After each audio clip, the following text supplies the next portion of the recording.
Hello ಗೆಳೆಯರೆ, ನಮಸ್ಕಾರ. ಇವತ್ತಿನ ವಿಶೇಷ ವ್ಲಾಗ್ ಸ್ವಾಗತ. ಇವತ್ತಿನ ವ್ಲಾಗ್ ಏನು ಅಂತೇಳಿ ನೀವು ತಮ್ಮನೇ ನೋಡಿ ತಿಳ್ಕೊಂಡಿದ್ದೀರಾ. ಇವತ್ತೇನು ಅಂತಂದರೆ ನಾವು ಪ್ರೋ ಎಕ್ಸ್ EV ವೆಹಿಕಲ್ ಏನಿದೆ ಇದ್ರ ಬಗ್ಗೆ ಮಾಹಿತಿ ತಿಳ್ಕೊಳ್ತೀವಿ. ಗೆಳೆಯರೆ, ಈ ಒಂದು ವೆಹಿಕಲ್ ತಗೋಬೇಕಾದ್ರೆ ಬಹಳಷ್ಟು ರಿಸರ್ಚ್ ಎಲ್ಲ ಇರುತ್ತೆ. ಈ ಒಂದು ವಿಡಿಯೋನ ಕಂಪ್ಲೀಟಾಗಿ ನೋಡಿ, ಹಾಗೆ ಮಾಹಿತಿ ತಿಳ್ಕೊಳ್ಳಿ. ಹಾಗೆಯೇ ಈ ಒಂದು ವಿಡಿಯೋನ ಕಂಪ್ಲೀಟಾಗಿ ನೋಡಿದವ್ರಿಗೆ ಏನು ಅಂತಂದರೆ ನನ್ನ ಕಡೆಯಿಂದ ಒಂದು ಆಫರ್ ಇದೆ. ಬನ್ನಿ ಗೆಳೆಯರೆ, ಈ ಒಂದು ವಿಡಿಯೋನ ಶುರು ಮಾಡೋಣ. ಈ ಒಂದು ವೆಹಿಕಲ್ನ ಶೇಪು ನೋಡಿ ಗೆಳೆಯರೆ, ಈ ಒಂದು ವೆಹಿಕಲ್ನ ಶೇಪ್ ತುಂಬ ಅಟ್ರಾಕ್ಟಿವ್ ಆಗಿದೆ. ನೋಡ್ತಿರ್ಬೋದು ಈ ರೀತಿ ಇದೆ. ಇದ್ರದ್ದು ಸ್ಪೆಷಲೈಸೇಷನ್ ಏನು ಅಂತಂದರೆ ನೋಡಿ, ಮೆಟಾಲಿಕ್. ಇದೇನು ಅಂತಂದರೆ ಈ ಒಂದು ಬಾಡಿ ಪ್ಯಾನೆಲ್ ಬಂದುಬಿಟ್ಟು ಡಬಲ್ ಬಾಡಿ ಪ್ಯಾನೆಲ್ ಆಗಿರುತ್ತೆ. ಇದು ಬಂದು ಯೂರೋ ಮತ್ತು ಇಂಡಿಯಾ ಸ್ಟ್ಯಾಂಡರ್ಡ್ಗೆ ಇದು ಎನೇಬಲ್ ಆಗಿರುತ್ತೆ. ಏನು ಅಂತಂದರೆ ಯಾವುದೇ ಒಂದು ಸೇಫ್ಟಿಗೆ ಕಾಂಪ್ರಮೈಸ್ ಮಾಡಿಲ್ಲ. ತುಂಬಾ ಸೇಫ್ಟಿ ಆಗಿರೋ ಗಟ್ಟಿಮುಟ್ಟಾಗಿರೋ ಕ್ಯಾಬಿನ್. ಹಾಗೆಯೇ ಇಲ್ಲಿ ನೋಡ್ತಿರೋದು ಏನು ಅಂತಂದರೆ ಹೆಡ್ಲೈಟಿಗೆ ಸಂಬಂಧಪಟ್ಟ ಮಾಹಿತಿ ಏನು ಅಂತಂದರೆ ನೋಡ್ತಿರ್ಬೋದು. ಏನು ಅಂತಂದರೆ ಫುಲ್ಲಿ ಹ್ಯಾಲೋಜಿನ್. ಇದು ನೋಡಿ ತುಂಬ ಸ್ಟೈಲಿಶ್ ಆಗಿದೆ, ತುಂಬ ಒಂದು ಅಡ್ವಾನ್ಸ್ಡ್ ವೆಹಿಕಲ್ ಥರ ಕಾಣುತ್ತೆ. ಇಲ್ಲೇ ನಿಮಗೆ ಒಂದು ಸಣ್ಣ ಒಂದು ಇಂಡಿಕೇಟರ್ ಲೈಟ್ ಕೂಡ ಸಿಗುತ್ತೆ. ಹಾಗೆಯೇ ಮುಂದಕ್ಕೆ ನಿಮಗೆ ಏನು ಅಂತಂದರೆ ಒಂದು ಸಣ್ಣ ಫಾಗ್ ಲ್ಯಾಂಪ್ ಸಿಗುತ್ತೆ. ಇದೇನು ಅಂತಂದರೆ ಗಾರ್ಡ್ ಸೆಕ್ಷನ್ ಹೋಗುತ್ತೆ, ನಿಮಗೆ ವಿಸಿಬಿಲಿಟಿಗೆ ತುಂಬ ಹೆಲ್ಪ್ ಮಾಡುತ್ತೆ. ಹಾಗೆಯೇ ಈ ಒಂದು ಶೇಪಲ್ಲಿ ಇನ್ನೊಂದು ನೀವು ಅಬ್ಸರ್ವ್ ಮಾಡಬೇಕಾಗಿರೋದು ಏನು ಅಂತಂದರೆ ನೋಡಿ, ಇದರ ಒಂದು ಲೋಗೋ ಏನು ಅಂತಂದರೆ ಐಚರ್ನ ಒಂದು ಲೋಗೋ ಬಂದುಬಿಟ್ಟು ಕ್ರೋಮ್ ಫಿನಿಶಿಂಗಲ್ಲಿ ಕೊಟ್ಟಿದ್ದಾರೆ. ಹಾಗೆಯೇ ಇಲ್ಲಿ ಐಚರ್ ಅಂತ ಒಂದು ಬ್ರ್ಯಾಂಡಿಂಗ್ ಕೂಡ ಇದೆ. ಸೊ ಓವರಾಲ್ ಆಗಿ ನೋಡಬೇಕಾದ್ರೆ ನೋಡ್ಬೋದು ಗೆಳೆಯರೆ, ಏನು ಅಂತಂದರೆ ಅಟ್ರಾಕ್ಟಿವ್ ಆಗಿದೆ. ಹಾಗೆಯೇ ಇನ್ನೊಂದು ವಿಷಯ ನೀವು ಇಲ್ಲಿ ಅಬ್ಸರ್ವ್ ಮಾಡಬೇಕಾಗಿರೋದು ಏನು ಅಂತಂದರೆ ನೋಡಿ, ಹೈಟ್ ಇದೆ. ಏನು ಅಂತಂದರೆ ಗಾಡಿ ಬಂದುಬಿಟ್ಟು ತುಂಬ ಒಂದು ದೊಡ್ಡ ಗಾಡಿ ಥರ ಕಾಣುತ್ತೆ. ಬಟ್ ಇದು ಬಂದು 1600-700 ಪೇಲೋಡ್ ಕೆಪಾಸಿಟಿ ಇರೋ ವೆಹಿಕಲ್ ಅಂತ ಅನ್ಸಲ್ಲ. ಸೊ ಯಾವುದೇ ಕಮರ್ಷಿಯಲ್ ವೆಹಿಕಲ್ ಇರಲಿ ಗೆಳೆಯರೆ, ಬಹುಮುಖ್ಯವಾದ ಅಂಶ ಏನು ಅಂತಂದರೆ ಇದರ ಟೈರ್ಸು. ನೀವಿಲ್ಲಿ ನೋಡ್ತಿರೋದು ಏನು ಅಂತಂದರೆ ಈ ಒಂದು EV ವೆಹಿಕಲ್ನ ಟೈರು ಇದು ಬಂದುಬಿಟ್ಟು 15 ಸೈಜ್ ಟೈರ್ ಆಗುತ್ತೆ.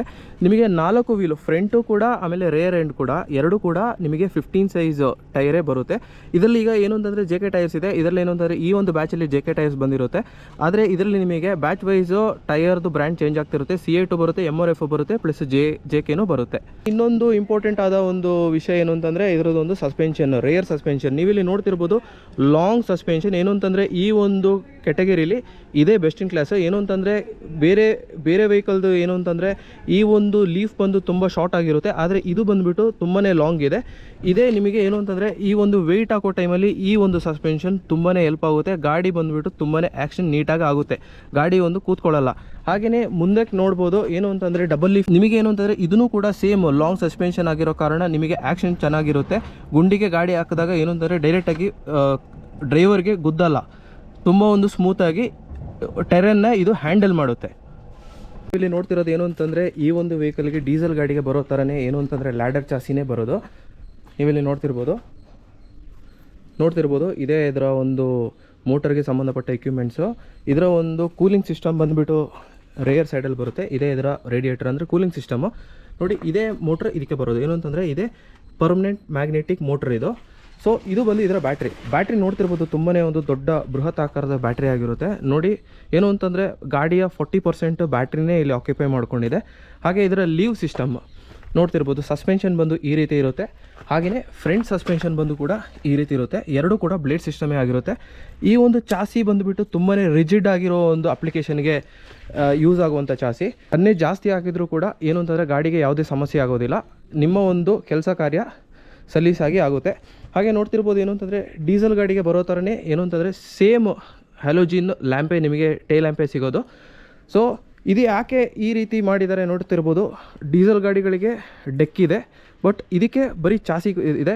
ಯಾಕೆ ಅಂತಂದರೆ ನಿಮ್ಮ ಒಂದು ಅಪ್ಲಿಕೇಶನ್ ಯಾವ ರೀತಿ ಇದೆ ಆ ರೀತಿ ನೀವು ಬುಕ್ಕಿಂಗ್ ಸಮಯದಲ್ಲಿ ಹೇಳಿದ್ರೆ ಏನು ಅಂತಾರೆ, ದೊಡ್ಡ ಡೆಕ್ ಬೇಕಾ, ಸಣ್ಣ ಡೆಕ್ ಬೇಕಾ, ಇಲ್ಲ ಅಂತಂದರೆ ಅಪ್ಪರ್ ಬಾಡಿ ಬೇಕಾ, ಲೋವರ್ ಬಾಡಿ ಬೇಕಾ, ಯಾವ್ದು ಬೇಕಾದ್ರೆ ಹಾಕಿ ಕೊಡ್ತಾರೆ. ಬನ್ನಿ ಈ ಒಂದು ವೆಹಿಕಲ್ನ ಇಂಟೀರಿಯರ್ಗೆ ಸಂಬಂಧಪಟ್ಟ ಮಾಹಿತಿ ನೋಡ್ತಿರ್ಬೋದು ಗೆಳೆಯರೆ. ಏನು ಅಂತ ವೆಹಿಕಲ್ನ ಇಂಟೀರಿಯರ್ ಈ ರೀತಿ ಇರುತ್ತೆ. ಡೀಸೆಲ್ ವರ್ಷನ್ಗೂ EV ವರ್ಷನ್ಗೂ ಇದರಲ್ಲಿ ಯಾವುದೇ ರೀತಿಯ ಒಂದು ಚೇಂಜಸ್ ಇರಲ್ಲ, ಎರಡೂ ಕೂಡ ಸೇಮೇ ಇರುತ್ತೆ. ಇಲ್ಲಿ ನೋಡ್ತಿರ್ಬೋದು ಗೇರ್ ಲಿವರ್ ಬಂದು ಮುಂದಕ್ಕೆ ಹಾಕಿದ್ದಾರೆ. ಸೊ ಈ ಒಂದು ಸೀಟ್ ಬಂದು ತುಂಬಾ ಫ್ಲ್ಯಾಟ್ ಇರುತ್ತೆ. ಸೊ ಡ್ರೈವರ್ಗೆ ಲಾಂಗ್ ಡ್ರೈವ್ ಎಲ್ಲರೂ ಹೋದಾಗ ಮಲ್ಗಕ್ಕೆ ಹೆಲ್ಪ್ ಆಗಲಿ ಅಂತ ಹೇಳ್ಬಿಟ್ಟು ಈ ಒಂದು ಫ್ಲಾಟ್ ಬೆಡ್ ಇರುತ್ತೆ. ಹ್ಯಾಂಡ್ ಬ್ರೇಕ್ ಬಂದು ಇಲ್ಲಿ ಕೊಟ್ಟಿರ್ತಾರೆ. ಹಾಗೆಯೇ EVನ ಪೆಡಲ್ ಬಂದು ನೋಡ್ತಿರ್ಬೋದು. ಏನು ಅಂತಂದರೆ ಕೇವಲ ಒಂದು ಬ್ರೇಕ್ ಮತ್ತು ಒಂದು ಎಕ್ಸಲೇಟರ್ ಎರಡೇ ಇರುತ್ತೆ. ಸೊ ಇದು ಬಂದುಬಿಟ್ಟು ಎಮರ್ಜೆನ್ಸಿ ಸ್ಟಾಪ್ ಸ್ವಿಚ್ ಆಗಿರುತ್ತೆ. ಈ ಒಂದು ಡ್ಯಾಶ್ ಬೋರ್ಡ್ ಇದೆಯಲ್ಲ ತುಂಬ ಅಡ್ವಾನ್ಸ್ಡ್ ಆಗಿದೆ. ನೀವಿಲ್ಲಿ ನೋಡ್ತಿರ್ಬೋದು. ಏನು ಅಂತಂದರೆ ಗ್ಲೋ ಬಾಕ್ಸ್ ಇದೆ, ಹಾಗೆ ಇಲ್ಲೊಂದು ಸ್ವಲ್ಪ ಜಾಗ ಇದೆ, ಹಾಗೆ ಇಲ್ಲೊಂದು ಮ್ಯೂಸಿಕ್ ಸಿಸ್ಟಮ್ ಕೂಡ ಇದೆ. ಅಬ್ಸರ್ವ್ ಮಾಡಿರ್ಬೋದು ಗೇರ್ ಬಂದುಬಿಟ್ಟು ಇಲ್ಲಿದೆ. ಇಲ್ಲಿ ನೋಡ್ತಿರ್ಬೋದು ಮೋಡ್ ಬಂದು 3 ಇದೆ. ಏನೋ ನ್ಯೂಟ್ರಲು, ಒಂದು ಡ್ರೈವ್, ಒಂದು ರಿವರ್ಸ್ ಇದೆ. ಹಾಗೆಯೇ ಈ ಒಂದು ಕ್ಲಸ್ಟರ್ ಬೋರ್ಡಲ್ಲಿ ಇಗ್ನಿಷನ್ ಸ್ವಿಚ್ ಆನ್ ಮಾಡಿದಾಗ ನೋಡಿ ಈ ರೀತಿ ಕಾಣಿಸುತ್ತೆ. ಇದು ಬಂದ್ಬಿಟ್ಟು ಕಂಪ್ಲೀಟ್ಲಿ ಡಿಜಿಟಲ್ ಇನ್ಸ್ಟ್ರೂಮೆಂಟ್ ಕ್ಲಸ್ಟರ್ ಆಗಿರುತ್ತೆ. ಇದರಲ್ಲಿ ಯಾವುದೇ ರೀತಿ ಅನಲಾಗ್ ಕ್ಲಸ್ಟರ್ ಇರಲ್ಲ. ಹಾಗೇನೆ ಗೆಳೆಯರೆ, ಈ ಒಂದು ಇನ್ಸ್ಟ್ರೂಮೆಂಟ್ ಕ್ಲಸ್ಟರ್ ಅಲ್ಲಿ ನಿಮಗೆ ಏನೆಲ್ಲ ಇನ್ಫಾರ್ಮೇಶನ್ ಬರುತ್ತೆ ಅಂದ್ರೆ, ಫಾರ್ ಎಕ್ಸಾಂಪಲ್ ನೀವೇನಾದ್ರೂ ಸೆನ್ಸಿಟಿವ್ ಆಗಿರುವ ಒಂದು ಕಾರ್ಗೋನ ತಗೊಂಡು ಹೋಗ್ತಾ ಇದ್ದೀರಾ ಅಂದ್ರೆ, ಗಾಡಿಯ ಸೇಫ್ಟಿಗೆ ಏನು ಅಂತಂದ್ರೆ ಆ ಒಂದು ಕಾರ್ಗೋನ ಟೆಂಪರೇಚರ್ ಮಾಹಿತಿ ನಿಮಗೆ ಈ ಒಂದು ಡ್ಯಾಶ್ ಬೋರ್ಡ್ ಅಲ್ಲಿ ನಿಮಗೆ ಸಿಗುತ್ತೆ. ಇದರಿಂದ ಏನಾಗುತ್ತೆ ಅಂದ್ರೆ ಶಾರ್ಟ್ ಸರ್ಕ್ಯೂಟ್ ಆಗೋದು, ಏನಾರು ಅನಾಹುತ ಆಗೋದು ಅದನ್ನೆಲ್ಲ ನೀವು ತಪ್ಪಿಸ್ಬೋದು. ಇನ್ನೊಂದೇನು ಅಂತಂದ್ರೆ ರಿವರ್ಸ್ ಕ್ಯಾಮರಾ ಈ ಒಂದು ಇವಿಲಿ ಅವೈಲೇಬಲ್ ಇದೆ, ಫ್ಯಾಕ್ಟರಿ ಫಿಟೆಡ್ ಆಗಿದೆ. ಆಮೇಲೆ ಏನು ಅಂತಂದ್ರೆ ರಿಮೋಟ್ ಇಮ್ಮೊಬಿಲೈಸರ್, ಅಂದ್ರೆ ನಿಮ್ಮ ಒಂದು ವೆಹಿಕಲ್ ನ ಮಿಸ್ಯೂಸ್ ಆಗೋದನ್ನ ನೀವು ತಪ್ಪಿಸ್ಬೋದು.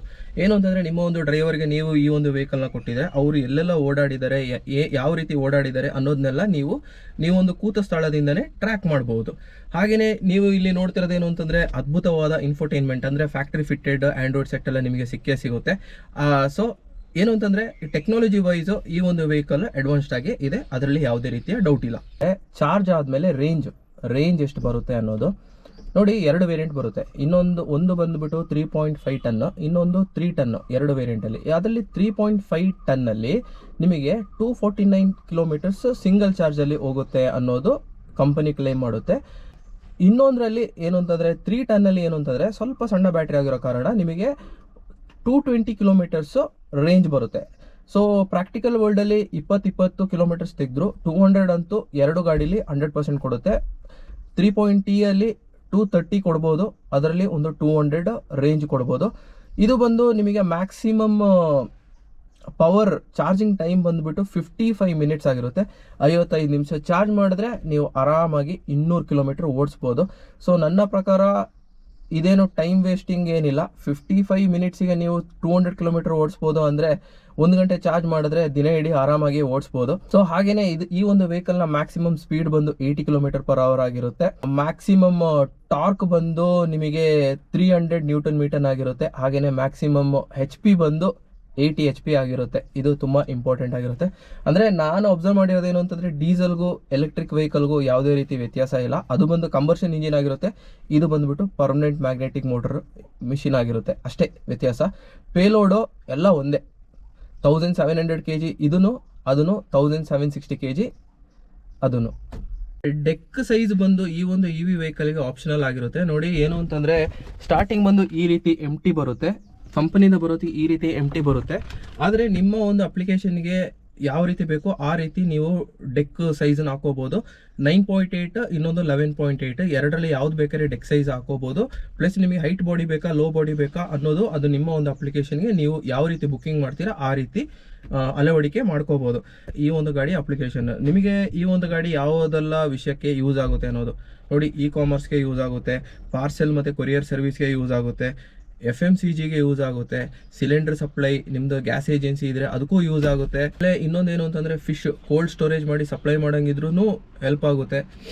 ನೀವು ಅರ್ಬನ್ ಏರಿಯಾ ಅಂದ್ರೆ ಸಿಟಿ ಒಳಗೆ ನನ್ನ ಪ್ರಕಾರ ಈ ಒಂದು ವೆಹಿಕಲ್ ಬೆಸ್ಟ್ ಇನ್ ಕ್ಲಾಸ್ ಅಂತಾನೆ ಹೇಳ್ತೀನಿ. ಯಾಕೆ ಅಂತಂದ್ರೆ ತುಂಬಾನೇ ಒಂದು ಟ್ರಾಫಿಕ್ ಇರೋ, ಈಗ ಫಾರ್ ಎಕ್ಸಾಂಪಲ್ ಬೆಂಗಳೂರಲ್ಲಿ ಏನು ಅಂತಂದ್ರೆ ಬಂಪರ್ ಟು ಬಂಪರ್ ಟ್ರಾಫಿಕ್ ತುಂಬಾನೇ ಇರುತ್ತೆ. ಕಂಬರ್ಷನ್ ಇಂಜಿನ್ ಆದ್ರೆ ಏನು ಅಂತಂದ್ರೆ ಬಂಪರ್ ಟು ಬಂಪರ್ ಟ್ರಾಫಿಕ್ ಅಲ್ಲಿ ತುಂಬಾನೇ ಒಂದು ಡೀಸೆಲ್ ತುಂಬಾ ಕನ್ಸ್ಯೂಮ್ಷನ್ ಆಗ್ತಾ ಇರುತ್ತೆ. ಆದ್ರೆ ನೋಡಿ ಆ ಒಂದು ವಿಷಯ EV ಬಂದ್ಮೇಲೆ ಯಾವುದೇ ತೊಂದರೆ ಇಲ್ಲ. EV ತಗೊಂಡ್ರೆ ಏನು ಅಂತಂದ್ರೆ 55 ಮಿನಿಟ್ಸ್ ಚಾರ್ಜ್ ಮಾಡಿದ್ರೆ ನಿಮಗೆ 200 ಕಿಲೋಮೀಟರ್ ಆರಾಮಾಗಿ ನಿಮಗೆ ರೇಂಜ್ ಕೊಡುತ್ತೆ. ಸೊ ಕೂಲ್ ಆಗೋ ಇರುತ್ತೆ. ಮತ್ತೆ ಏನು ಅಂತಂದ್ರೆ ಹೆಕ್ಟಿಕ್ ಇರಲ್ಲ ನಿಮಗೆ, ಡೀಸೆಲ್ ಅವಾಗ ಟಾಪ್ ಅಪ್ ಮಾಡ್ಕೋಬೇಕು ಅನ್ನೋದು. ಸೊ ನನ್ನ ಪ್ರಕಾರ ಅರ್ಬನ್ ಸೈಡ್ಗೆ ನೋಡೋರಿಗೆ, ಸಿಟಿಲಿ ಯೂಸೇಜ್ಗೆ ನೋಡೋರಿಗೆ ನೋಡಿ ಈ ಒಂದು ವೆಹಿಕಲ್ ಬೆಸ್ಟ್ ಇದೆ ಅಂತ ಅನ್ಕೊಂಡಿದ್ದೆ. ಈ ಒಂದು EV ವೆಹಿಕಲ್ 2 ವೆರೈಟಿಲಿ ಅವೈಲೇಬಲ್ ಇದೆ. ಏನು ಅಂತಂದ್ರೆ ಒಂದು 3.5T, ಇನ್ನೊಂದು ಬಂದ್ಬಿಟ್ಟು 3T EV, 3.5 ಟನ್ EV, ಇನ್ನೊಂದು 3 ಟನ್ EV. ಅಂದ್ರೆ ನೀವು ಅರ್ಥ ಮಾಡ್ಕೋಬೇಕು, 3.5 ಟನ್ ಅಂದ್ರೆ ಇದೇನು ಅಂತಂದ್ರೆ ಗ್ರಾಸ್ ವೆಯ್ಟ್, ಏನು ಅಂತಂದ್ರೆ vehicle weight plus goods weight ಎರಡು ಕಂಬೈನ್ ಆಗ್ಬಿಟ್ಟು 3.5 ಟನ್ ಅಂತ. ಫಾರ್ ಎಕ್ಸಾಂಪಲ್ 3.5 ಟನ್ ಅಲ್ಲಿ ನಿಮಗೆ ಬಂದ್ಬಿಟ್ಟು ಮ್ಯಾಕ್ಸಿಮಮ್ ಪೇಲೋಡ್ ಕೆಪಾಸಿಟಿ ಬಂದ್ಬಿಟ್ಟು 1760 kg ಇರುತ್ತೆ. ಅದೇ ರೀತಿ 3 ಟನ್ ಅಲ್ಲಿ ನಿಮಗೆ ಮ್ಯಾಕ್ಸಿಮಮ್ ಪೇಲೋಡ್ ಕೆಪಾಸಿಟಿ ಬಂದು 1445 kg ಇರುತ್ತೆ. ಇದು ಒಂದು 300-400 kg ಡಿಫ್ರೆನ್ಸ್ ಇದೆ. ಇದರದ್ದು ಬಹುಮುಖ್ಯವಾದ ಮಾಹಿತಿ ಏನು ಅಂತಂದ್ರೆ ಬ್ಯಾಟ್ರಿಗೆ ಸಂಬಂಧಪಟ್ಟ ಮಾಹಿತಿ ಏನು ಅಂತಂದ್ರೆ ನಿಮಗೆ 3.5 ಟನ್ ಅಲ್ಲಿ ನಿಮಗೆ 2 ತರ ಬ್ಯಾಟ್ರಿ ಸಿಗುತ್ತೆ. ಏನು ಅಂತಂದ್ರೆ 32 kWh, ಇನ್ನೊಂದು 40 kWh. ಆದ್ರೆ ನಿಮಗೆ 3 ಟನ್ ಅಲ್ಲಿ ಬಂದು ಒಂದೇ ಸಿಗೋದು, 32 kWh ಸಿಗೋದು ನಿಮಗೆ. ಸೊ ಬ್ಯಾಟ್ರಿ ಆಪರೇಟಿಂಗ್ ವೋಲ್ಟೇಜ್ ಬಂದ್ಬಿಟ್ಟು 307 ತಪ್ಪಿದ್ರೆ 384 ಇರುತ್ತೆ. ಯಾವ್ದ್ರಲ್ಲಿ 3.5 ಟನ್ ಅಲ್ಲಿ. ಆದರೆ 3T ಅಲ್ಲಿ ಬಂದ್ಬಿಟ್ಟು ಕೇವಲ ಬಂದು 307 ವೋಲ್ಟೇಜ್ ಮಾತ್ರ ನಿಮಗೆ ಸಿಗೋದು. ಸೊ ಮೋಟ್ರ್ ಬಂದು ಯಾವ್ದು ಸಿಗುತ್ತೆ ಅಂದ್ರೆ ಗೆಳೆಯರೆ, ಇದಕ್ಕೆ ಪರ್ಮನೆಂಟ್ ಮ್ಯಾಗ್ನೆಟಿಕ್ ಮೋಟ್ರ್, ಸಿಂಕ್ರೈಸ್ಡ್ ಮೋಟ್ರ್ ಬರುತ್ತೆ, PMSM ಮೋಟ್ರ್ ಇದಕ್ಕೆ ಬರೋದು. ಸೊ ಅದು ಬಂದ್ಬಿಟ್ಟು ಏನು ಅಂತಂದ್ರೆ ತುಂಬಾನೇ ಪವರ್ಫುಲ್ ಮೋಟರ್ ಇರುತ್ತೆ. ಏನು ಅಂತಂದ್ರೆ ಇನ್ಬಿಲ್ಟ್ ಅಲ್ಲಿ ಅದು ಮ್ಯಾಗ್ನೆಟ್ ಇರೋ ಕಾರಣ ಅದಕ್ಕೆ ಪರ್ಮನೆಂಟ್ ಮ್ಯಾಗ್ನೆಟಿಕ್ ಮೋಟರ್ ಅಂತ ಕರೀತಾರೆ. ಅಲ್ಲಿ ಸ್ಮಾರ್ಟ್ ಡಿಜಿಟಲ್ ಸೊಲ್ಯೂಷನ್ ಅಂತ ಬರುತ್ತೆ. ಅಂದ್ರೆ ಏನು ಅರ್ಥ ಅಂತಂದ್ರೆ, ಈಗ ಫಾರ್ ಎಕ್ಸಾಂಪಲ್ ನಿಮ್ಮ ಒಂದು ವೆಹಿಕಲ್ ಬಂದು ಸರ್ವಿಸ್ಗೆ ಬಂದಿದೆ ಅಂದ್ರೆ ಅದು ಸರ್ವಿಸ್ ಇಂಟರ್ವೆಲ್ಗೆ ಬಂದಿದೆ ಅಂದ್ರೆ ಈ ವೆಹಿಕಲ್ ಬಂದು ಆಟೋಮೆಟಿಕ್ ಆಗಿ ನಿಮ್ಮ ಒಂದು ಫೋನ್ಗೆ ಮೆಸೇಜ್ ಅನ್ನ ಕಳಿಸುತ್ತೆ. DSMS ಅಂದ್ರೆ ಇದೇನು ಅಂತಂದ್ರೆ ನಿಮ್ಮ ಒಂದು ಡ್ರೈವರ್ನ ಬಿಹೇವಿಯರ್, ಅಂದ್ರೆ ಏನು ಅಂತಂದ್ರೆ ಬ್ರೇಕ್ ಚೆಕ್ ಮಾಡೋದು, ಅಂದ್ರೆ ಅಗ್ರೆಸಿವ್ ಆಗಿ ಬ್ರೇಕ್ ಹಾಕೋದು, ಆಮೇಲೆ ಅಗ್ರೆಸಿವ್ ಆಗಿ ಸ್ಪೀಡ್ ಆಗಿ ಓಡಿಸೋದು, ಇದೆಲ್ಲ ಏನು ಅಂತಂದ್ರೆ ನಿಮ್ಮ ಒಂದು ಸೆಲ್ ಫೋನಿಗೆ ಅದು ಆಟೋಮೆಟಿಕ್ ಆಗಿ ಮೆಸೇಜ್ ಅನ್ನ ಕಳಿಸುತ್ತೆ. ಹೀಗಾಗಿ ಮಾನಿಟರ್ ಮಾಡುತ್ತೆ, ವೆಹಿಕಲ್ ಆಟೋಮೆಟಿಕ್ ಆಗಿ ಮಾನಿಟರ್ ಮಾಡುತ್ತೆ. ನೀವೇನು ಅಂತಂದ್ರೆ ಅಪ್ಲಿಕೇಶನ್ ಅಲ್ಲಿ ಚೆಕ್ ಮಾಡ್ಕೋಬಹುದು. ಹಾಗೇನೆ ಏನು ಅಂತಂದ್ರೆ ಇದರ ಒಂದು ಕಾರ್ಗೋ ಬಾಡಿ ಏನಿದೆ ಇದಕ್ಕೆ ಒಂದು ಡಿಜಿಟಲ್ ಸ್ಮಾರ್ಟ್ ಲಾಕ್ ಬರುತ್ತೆ.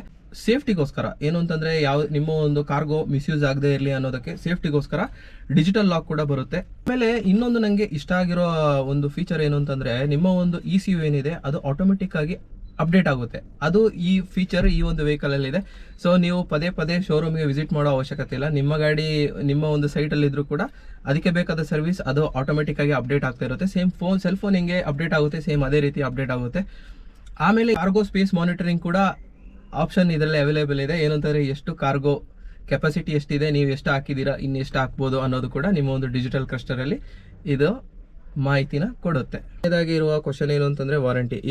ಈ ಒಂದು ವೆಹಿಕಲ್ ನ ವಾರಂಟಿ ಬಂದು 5 ವರ್ಷ ಇರುತ್ತೆ. 5 ವರ್ಷ ಮತ್ತೆ 1.5 ಲಕ್ಷ ಕಿಲೋಮೀಟರ್ ವಾರಂಟಿ ಆಗಿರುತ್ತೆ. ಎರಡು ಕೂಡ, ಒಂದು 5 ವರ್ಷ ಇರ್ಬೋದು, ಇಲ್ಲ ಅಂದ್ರೆ 1.5 ಲಕ್ಷ ಕಿಲೋಮೀಟರ್ ವಾರಂಟಿ ಇರುತ್ತೆ. ಸೊ ಅಷ್ಟು ನೀವು ಆ್ಯಸಲ್ ಫ್ರೀ ಆಗಿ, ಟೆನ್ಷನ್ ಫ್ರೀ ಆಗಿ ಗಾಡಿ ಯೂಸ್ ಮಾಡ್ಬೋದು. ಆ ಒಂದು 1.5 ಲಕ್ಷ ಕಿಲೋಮೀಟರ್ಲಿ ಈ ಒಂದು ಗಾಡಿಯ ಕಂಪ್ಲೀಟ್ ಪೈಸಾ ವಸೂಲಾಗಿರುತ್ತೆ. ಸೊ ಇದಿಷ್ಟು ಹೇಳ್ತಾ ಈ ಒಂದು ವಿಡಿಯೋದಲ್ಲಿ ನಿಮಗೆ ಬೇಕಾದ ಮಾಹಿತಿ ಸಿಕ್ಕಿದೆ ಅಂತ ಅನ್ಕೊಂಡಿದ್ದೀನಿ ಗೆಳೆಯರೆ. ಇನ್ನೊಂದು ವಿಷಯ ಏನು ಅಂತಂದ್ರೆ ನೋಡಿ, ಅಗಸ್ತ್ಯ ಮೋಟರ್ ಅವರು ನನಗೆ ಈ ಒಂದು ವೆಹಿಕಲ್ನ ವಿಡಿಯೋ ಮಾಡೋಕ್ಕೆ ಎಲೋ ಮಾಡಿದ್ದಾರೆ, ಪರ್ಮಿಷನ್ ಕೊಟ್ಟಿದ್ದಾರೆ, ಪ್ಲಸ್ ಗಾಡಿನೂ ಕೂಡ ಕೊಟ್ಟಿದ್ದಾರೆ. ಅದಕ್ಕೆ ಥ್ಯಾಂಕ್ಸ್ ಹೇಳ್ತಾ, ನಿಮಗೆ ಏನೇ ಡೌಟ್ಸ್ ಇದ್ರು ನೋಡಿ ಡಿಸ್ಕ್ರಿಪ್ಷನಲ್ಲಿ ಸೇಲ್ಸ್ ಎಕ್ಸಿಕ್ಯೂಟಿವ್ ಅವರ ನಂಬರ್ ಹಾಕಿರ್ತೀನಿ. ನೀವು ಖಂಡಿತವಾಗ್ಲಿ ಏನು ಅಂತಂದರೆ ಆಫೀಸ್ ಅವರ್ಸಲ್ಲಿ ಅವರಿಗೆ ಕಾಲ್ ಮಾಡಿ ನಿಮ್ಮ ಒಂದು ಡೌಟ್ಸ್ನ ಕೇಳ್ಕೊಬೋದು ಮತ್ತು ಕ್ಲಿಯರ್ ಕೂಡ ಮಾಡ್ಕೋಬೋದು. ಸೊ ನಿಮಗೆ ಬೇಕಾದ ಮಾಹಿತಿ ಈ ಒಂದು ವಿಡಿಯೋದಲ್ಲಿ ಸಿಕ್ಕಿದೆ ಅಂತ ಅನ್ಕೊಂಡಿದ್ದೀನಿ. ಹಾಗೆ ಕೂಡ ನನ್ನ ಒಂದು ಸಬ್ಸ್ಕ್ರೈಬರ್ಗೆ ಸ್ಪೆಷಲ್ ಆಗಿರುವ ಆಫರ್ ಕೂಡ ಅವರು ಹೇಳ್ತಾರೆ. ನೀವು ಜಸ್ಟ್ ಫೋನ್ ಮಾಡಿ ಮಾಹಿತಿ ತಿಳ್ಕೊಳ್ಳಿ ಅಂತ ಹೇಳ್ತಾ ಮುಂದಿನ ವಿಡಿಯೋದಲ್ಲಿ ಭೇಟಿ. ಥ್ಯಾಂಕ್ ಯು ಗೆಳೆಯರೆ. ಶುಭ ದಿನ. ಜೈ ಹಿಂದ್, ಜೈ ಕರ್ನಾಟಕ.